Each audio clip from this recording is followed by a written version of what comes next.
Polda Metro Jaya memberikan penjelasan terkait video personel kepolisian dipeluk massa yang membubarkan paksa diskusi di Kemang, Mampang Perapatan, Jakarta Selatan. Massa tersebut yang memeluk polisi, bukan sebaliknya. Wakapolda Metro Jaya Brigjen Jati Wiyoto Abadi mengatakan bahwa massa tersebut mengatakan itu sebagai bentuk wujud etika mereka, pamit dengan petugas anggota yang ada di situ. Namun, Jati menyebutkan pihaknya akan melakukan investigasi internal untuk mengusut ada tidaknya dugaan pelanggaran personel. Bidang Propam Polda Metro Jaya akan mendalami SOP para personel yang melakukan pengamanan. Kemudian, selain itu juga, kami juga melakukan investigasi secara internal terhadap para petugas Polri yang bertugas mengamankan pada saat aksi unjuk rasa berlangsung.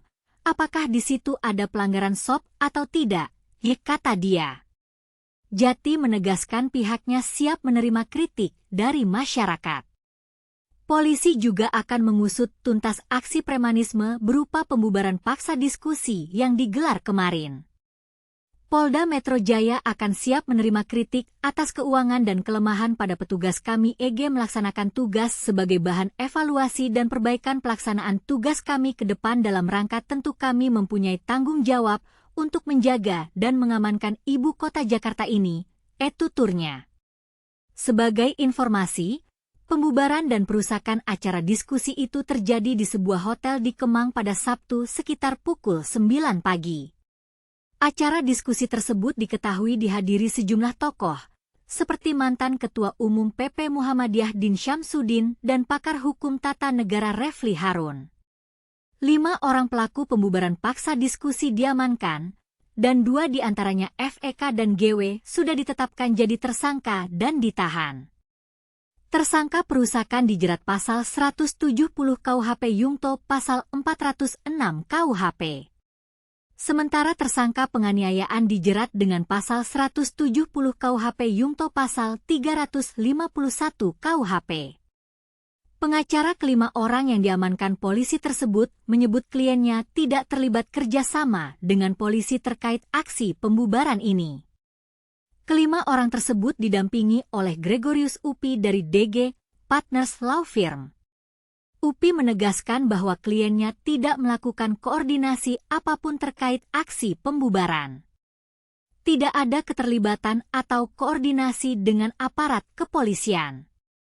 Kami dengan tegas menyatakan bahwa tidak ada kerjasama atau koordinasi apapun antara klien kami dengan aparat kepolisian dalam aksi pembubaran diskusi tersebut, ujar Gregorius Upi dalam keterangan tertulis.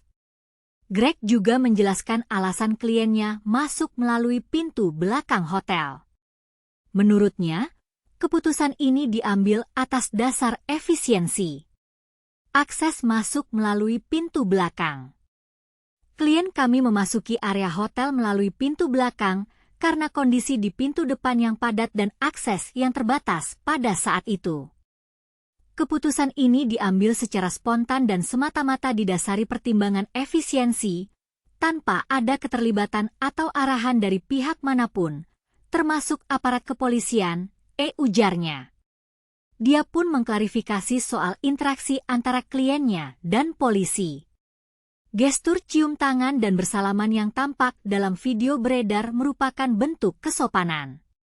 Interaksi yang terjadi antara klien kami dengan aparat kepolisian setelah insiden, seperti bersalaman dan mencium tangan, merupakan bentuk kesopanan dan penghormatan yang umum dalam budaya Indonesia. Gestur-gestur tersebut sama sekali tidak mengindikasikan adanya kolusi, kerjasama, atau dukungan dari aparat kepolisian terhadap aksi pembubaran diskusi, tuturnya. 5 orang tak dikenal yang melakukan pembubaran paksa diskusi di Kemang, Mampang Perapatan, Jakarta Selatan, diamankan polisi. Para pelaku masuk ke ruangan diskusi melalui pintu belakang hotel. Kapolres Metro Jakarta Selatan Kombes Ade Rahmat Itnal mengatakan, saat hari kejadian, di lokasi tersebut ada beberapa kegiatan. Termasuk diskusi yang dihadiri sejumlah tokoh dan juga aksi unjuk rasa yang menolak diskusi tersebut digelar. Itu ada 3 kegiatan.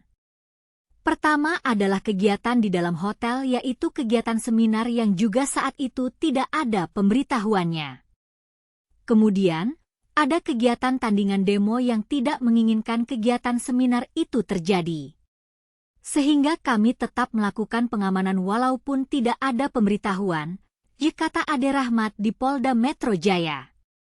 Namun, masih banyak pertanyaan yang belum terjawab. Apakah benar massa tersebut memeluk polisi atas nama etika? Apakah ada keterlibatan polisi dalam aksi pembubaran diskusi? Bagaimana dengan kelima orang yang diamankan polisi tersebut? Apakah mereka benar-benar tidak terlibat dengan polisi? Pertanyaan-pertanyaan tersebut masih menunggu jawaban dari pihak berwenang.